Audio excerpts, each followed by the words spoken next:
So I've just returned to Bali recently. I spent almost a month in Nordic Europe traveling with my parents.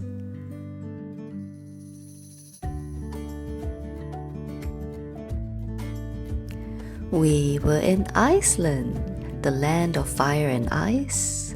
It was on their travel bucket list. Along the way, we also visited Norway and saw a bit of Copenhagen. It was a lovely, lovely time with my parents. I felt so lucky to be able to spend time with them like this at age 40. To be able to leave my own family behind for a bit and just focus on enjoying my parents' company, sharing an ice cream, experiencing together the surreal volcanic landscape of Iceland. It was just like how they brought me traveling with them when I was a kid. Well, except now time has turned the tables around a bit. The truth is, I was never meant to be on this trip in the first place. It was supposed to be my parents together with my aunt and uncle. I mean, Scandinavia is so pricey. That little cup of soup you see there, $25. This hot dog, $13. Those earmuffs, $120. I made certain life choices early on that meant that ordinarily I wouldn't even have been able to consider such a trip. I wouldn't even think about it. But then suddenly and sadly, my aunt fell ill and had to pull out. So I don't want my folks wandering around Europe by themselves. And I stepped in. I didn't even own any cold weather clothing. I just bought a few essential items, borrowed the rest from kind relatives, and then made it all happen. And honestly, I'm so glad I did. 中秋节快乐!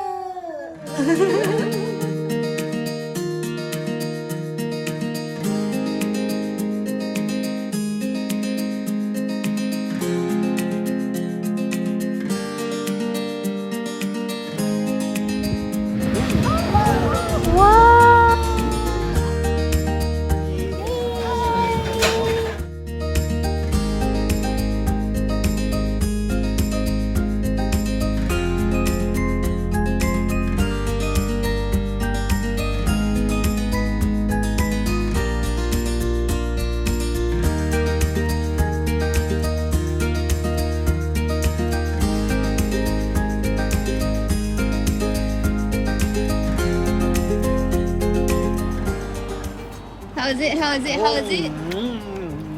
Yummy. Have you? Yes, of course. Funny.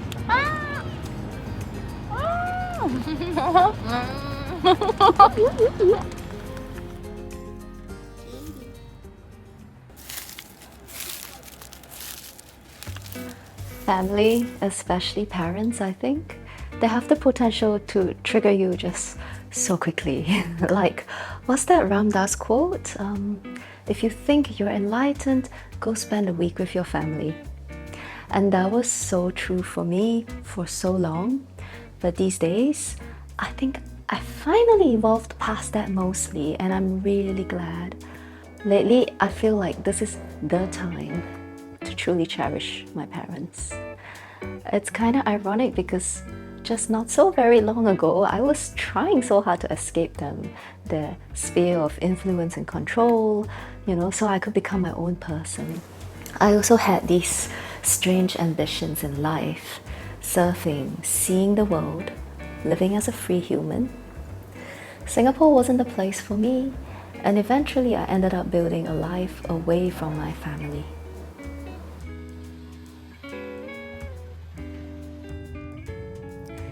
Inevitably, there's always guilt. Guilt about not being around, missing all the day-to-day stuff with the family, wondering if what you're doing is worth what you're missing back home. Till this day, my parents are such heroes. They've never ever said a word to me about my being absent. There have been discussions about the wisdom and potential outcomes of my unusual life and career choices, but never about this. Many times, though, others have questioned me. Am I not being selfish and unfilial? I've had people ask how I manage on the family front, not being around for my elderly parents, etc. So here's what I think. I think that life doesn't necessarily occur just within a small bubble. It can do for like most of the people I know back home in Singapore.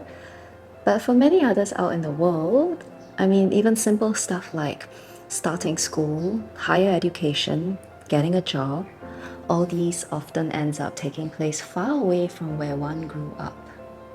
The past decade or so that I've been absent, I try to message or call almost every day. I've learned that it's not about the amount of contact per se, but the consistent effort to keep sharing the little details of your everyday life, the stuff that seems boring, even insignificant, but which makes up the minutiae of your day-to-day, that eventually, if left unshared, builds up to become big gulfs you forgot to update your faraway folks on. I mean, it's not perfect, but it's still something, because despite my physical absence for so long, emotionally I think we've become way closer now than back in the day. So eventually, in order to live as my true self, I left home and I struck out on my own. Away from home, there was always so much to do, so much to conquer. I saw my parents on the frequency of roughly once every 6 months then. While I was exploring and finding my new direction, they too kept busy. They lived a full life, traveling, caring for their grandkids, pursuing their hobbies. Now, at the turn of 40, for me anyway, we're stepping into yet the next stage of our lives together, I think. I finally settled down somewhere. I have a stable home and a stable partner. At the same time, things on a few different fronts are finally starting to recede for my parents. I can now actually finally be useful to them. I can carry the heavy stuff, remember the things that need to be done, take over the difficult tech tasks, even accompany them to Europe just to make sure everything goes okay. Now is the time for me to be around more. There's just the gratefulness I feel at still having my parents with me. I know I'm one of the lucky ones. I realize that I never would want to leave this until it is too late, that everything we have in our present moment must be cherished. I have all these plans in my head about expanding our living space, so my family can all be together. It's very Asian, I know, but Vitaly's mom, my parents, close enough, so everyone is well cared for, but ideally still with some personal space for everybody. In these plans of mine, everyone who should be loved is well loved. For everyone out there living apart from family or contemplating moving away, know that it isn't always for forever. And sometimes life's complexities are such that, for the stage you're at, the distance is necessary. Or maybe it's what's best in the moment. And it's all just part of the ebb and flow of life. The time to be together will come.